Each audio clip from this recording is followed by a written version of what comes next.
Aside from katana, wakizashi, and other tools of violence used by samurai and shinobi no mono, there are many improvised weapons that were commonly employed for defensive purposes during the Edo and Sengoku periods. Sourcing from the book Samurai Weapons, Tools of the Warrior by Don Cunningham, we are supplied the story of Yagyu Matajuro, who, because he was perceived as lazy and untalented, was banished from training in the family tradition of Shinkage-ryu by his father. Matajuro was sullen and hurt by this, and thereby vowed to one day return to his father as a master swordsman.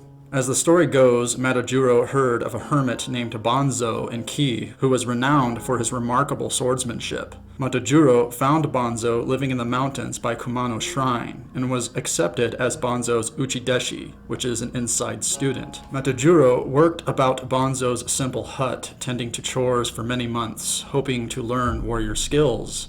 But Banzo seemed to refrain from teaching Matajuro anything at all.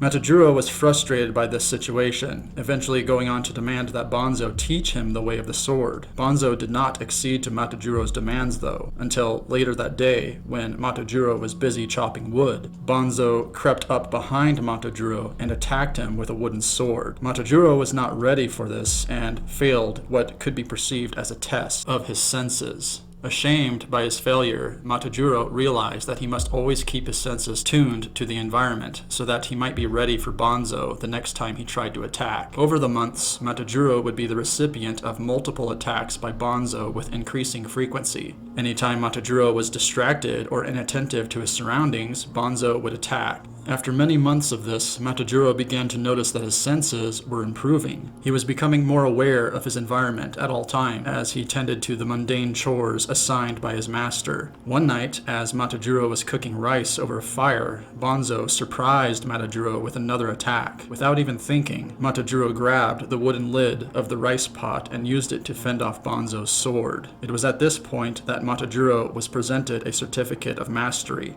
It turns out Banzo had been training Matajuro through chores and concentration exercises the whole time. This legend is known for its allusions to situational awareness and the view that environmental objects should be perceived as implements of defense. Unpredictable environments require a warrior to always be vigilant and recognize how mundane objects may be used to fend off attacks. Whatever item could be grasped in the hand for this purpose was called Mijikimono, translated to mean small, readily available objects. While virtually anything could be used as a Mijikimono, history asserts that common improvised weapons of the samurai included inro, a small case for carrying medicine, and kiseru, tobacco pipes that were over a foot in length. If the item was held in a fist to strike with, the object was called tenouchi, translated to mean something inside the hand. Tobacco pipes were used for defense, as was typical of the machiyako, or street guardians, who carried kenka kisero, tobacco pipes made of brass and iron, specifically for the purpose of fighting, which, as it turns out, were tools of the art form kisero jutsu,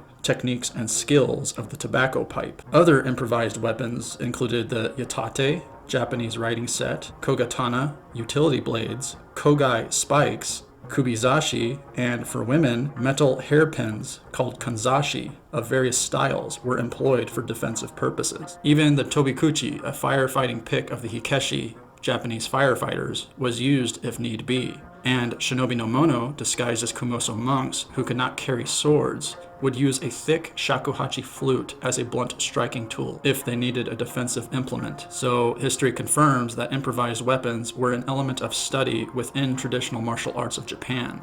The lesson being that almost anything may be used as a weapon, a lesson indispensable for navigating unexpected conflict in a non-permissive environment.